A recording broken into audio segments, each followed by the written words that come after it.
everyone, so my name is Tahlia. I'm a lecturer of criminology at Flinders University in South Australia. Before I begin, I'd just like to acknowledge the traditional owners on the land on which we meet today and pay my respects to elders past and present. And I would like to extend this acknowledgement to Kaurna land where I live and work. So today I will be talking to you about underage users of adult-based platforms and their experiences of these risks on these platforms, which formed part of my PhD. So firstly, what is an adult-based platform? So for my research, I define this to be an online application or website that requires users to create a profile and be a minimum of 18 years old to access and use, and there be some form of interaction on that platform. So examples include dating applications, sugar daddy-based platforms, which are essentially used to set up those age gap relationships based on monetary exchange, fetish communities, and also content sharing platforms where users can sell content which is often sexual in nature. Pornographic websites were excluded because they don't often usually have those profiles and also lack that user interaction. So my PhD looked at how adolescents access and use these platforms with reference to the technological features they leverage, as well as the social norms they adopt during this process. But today we'll just be unpacking what these young people did on these platforms. So just for background of the importance of this research, it's quite broad. In 2020, the United States and the United Kingdom both initiated investigations into dating platforms and whether or not they were actually allowing young people to kind of get on and access and use. There's actually been no public outcomes to those investigations, but platforms have recently become a little bit more vocal in the media about taking steps to kind of stop this issue happening. It is noted, firstly, that this act by youth isn't criminal by any means. For the purposes of my research, it was termed transgressive. Essentially, children are breaching terms and conditions. However, they're actually too young to even be engaging in those contracts, so it's kind of this grey area.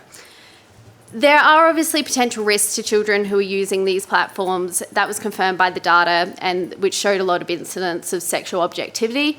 And we also know from previous research that adult users, especially females, are often at risk in these online spaces. And this may be heightened for children. We also know from a recent study from the AIC that children who are sexually exploited on dating apps are more likely to be re-victimised as adults as well.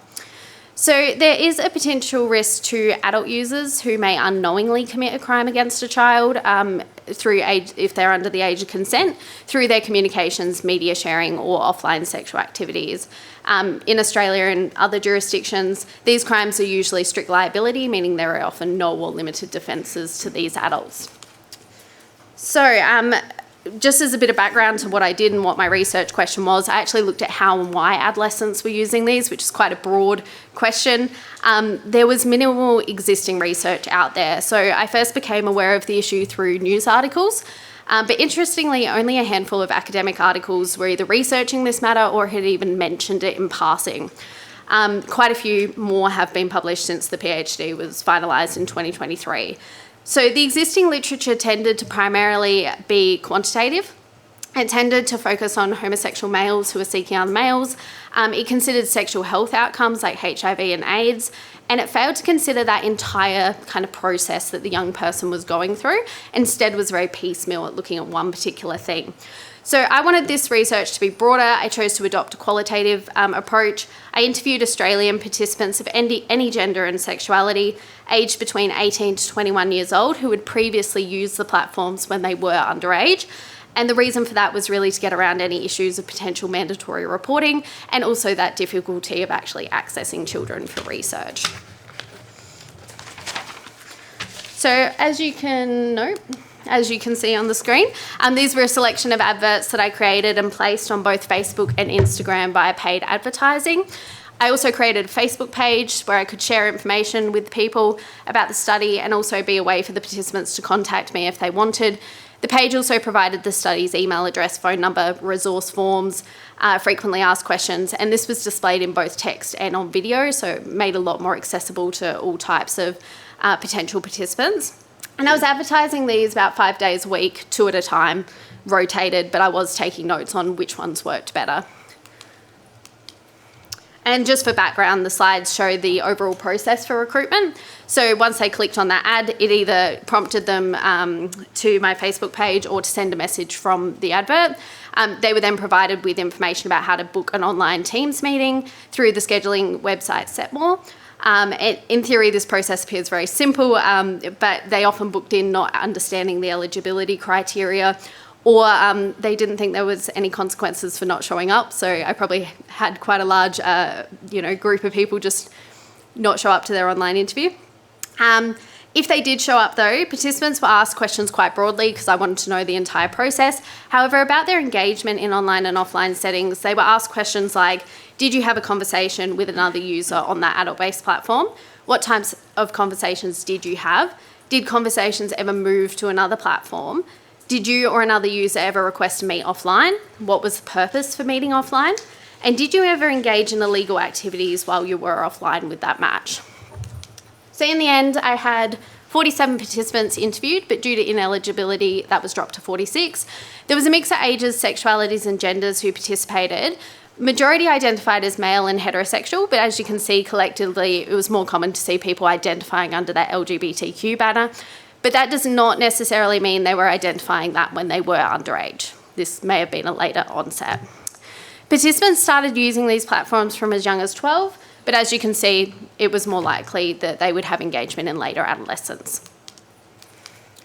The types of applications used when underage were quite broad, considering what was available in Australia around that time. Majority were dating applications, which can be seen on the screen. Unsurprisingly, Tinder was the most popular. Some participants even told me it was the gold standard of dating apps. However, I think if we, that was also the main app available at the time, if we go back.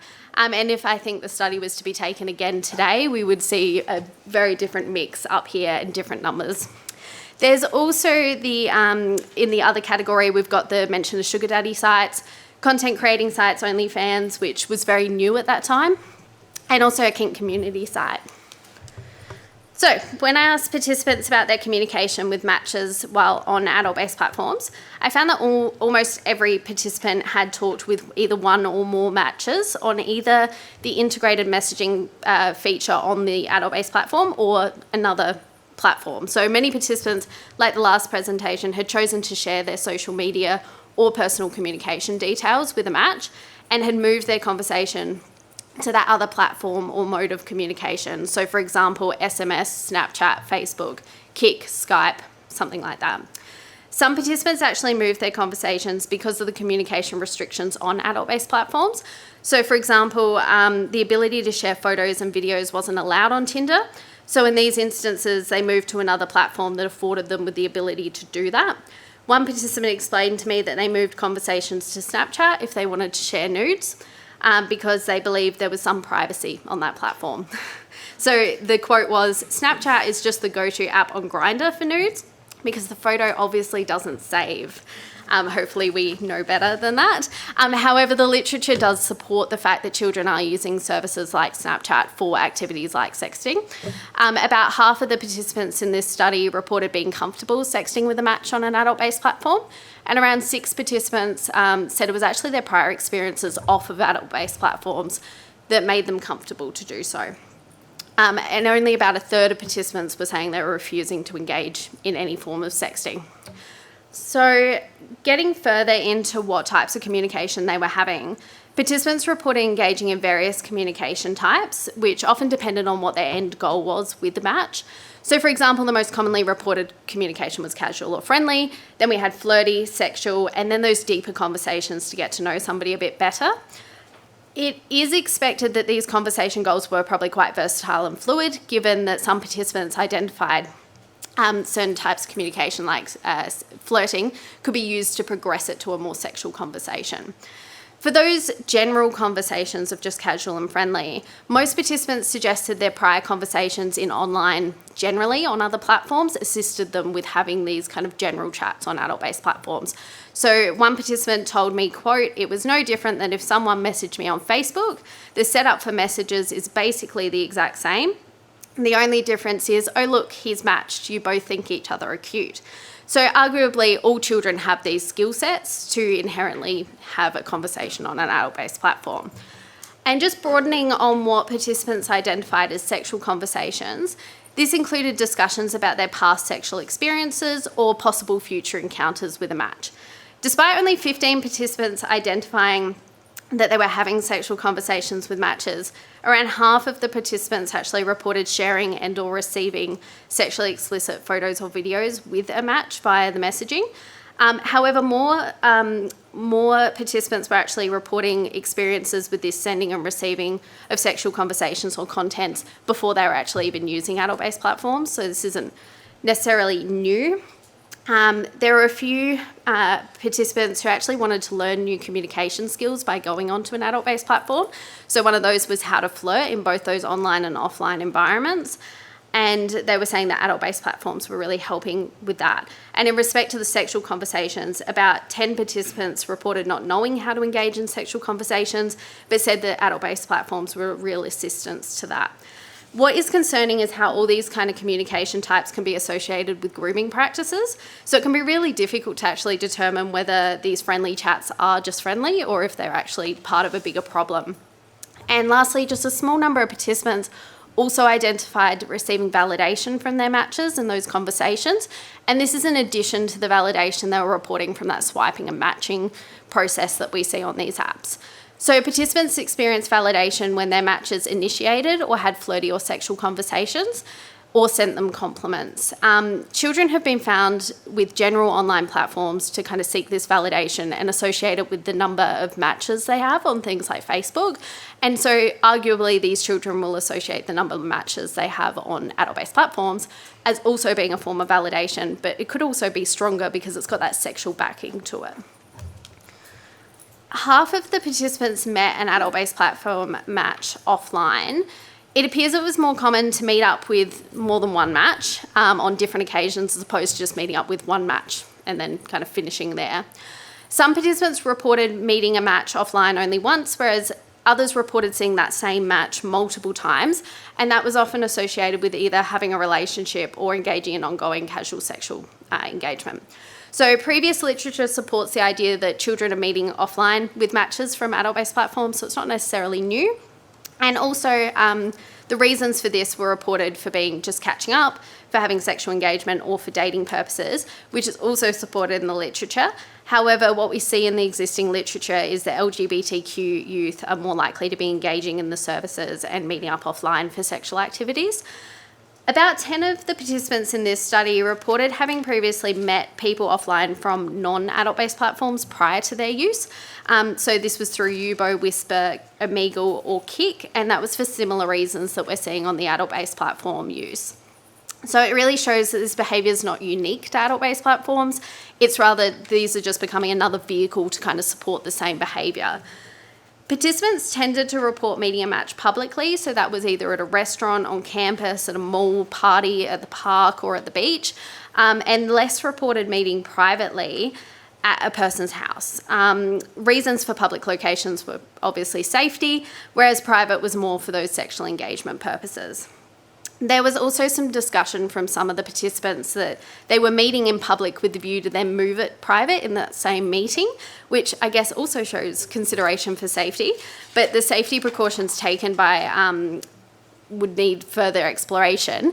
So would the safety approaches towards sex. They weren't actually included much in this study, but there is ample literature about what precautions they're taking sexually with adult-based platform matches.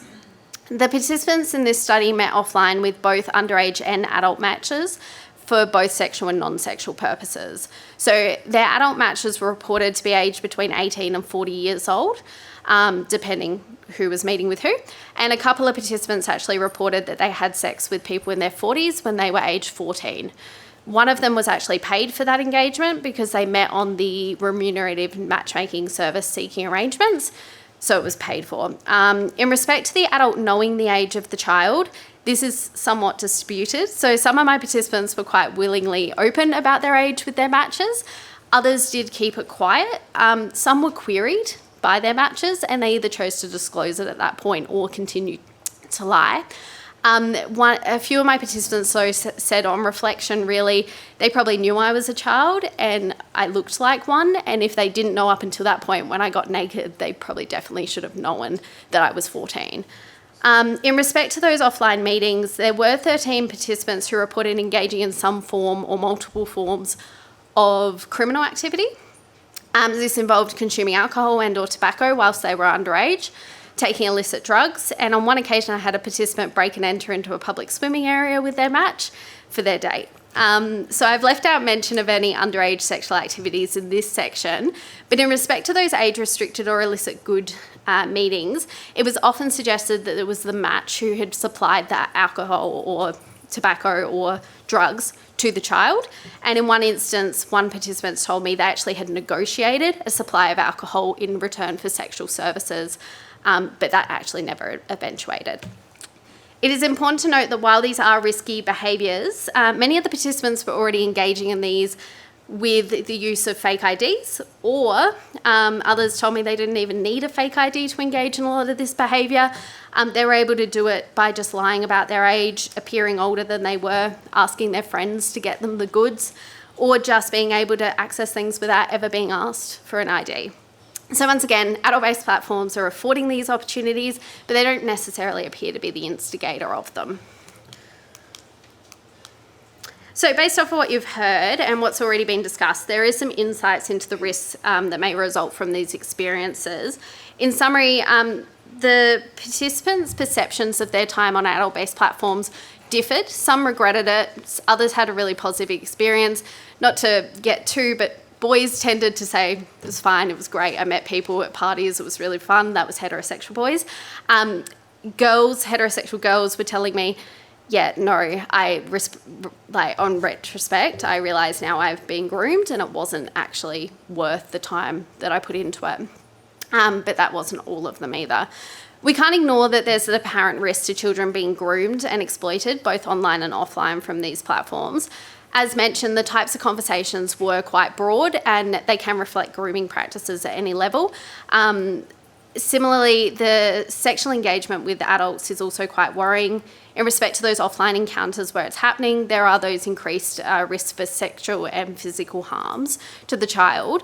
Luckily, there were minimal harms reported by my participants when meeting up offline, but there was that added risk of them engaging in that further risky activities with their matches.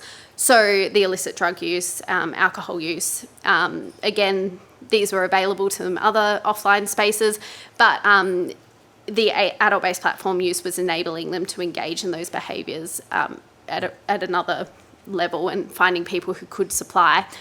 Children did appear to be protecting themselves through the location they met their matches in. It's quite common in the literature that children deploy a range of safety mechanisms, both online and offline. However, the effectiveness of those protection strategies really is questionable and probably would benefit from some further studies. In summary, I think we can agree that adult-based platforms are well and truly a risky environment for children. However, they're not really offering much different to child-based platforms, in the sense of what these children are doing, but they are giving them greater access to adults. Those spaces are offering the same risks, those child-based ones, but regardless, there should be greater restrictions on adult-based platforms, especially when legislative regulations like the recent social media ban haven't even considered 18-plus websites. So in my PhD, I kind of came up with 3 ways to address this. Firstly, education, then technology, and then legal kind of regulations that we could deploy. Education needs to be deployed to parents, children on the platforms, but also just general users, that there are children potentially present. Technologically, we need to be looking at the features on the apps themselves, but also expanding that to things like app stores. You know, children shouldn't even have the ability to download that app in the first place to then try and get an account. And then also that legal and policy debate about looking at things like banning 18 plus, having mandatory age limits, and potentially not punishing the child, because despite this being, you know, it's somewhat of a normal developmental thing for children to be exploring these spaces. So that is pretty much, my talk. Thanks.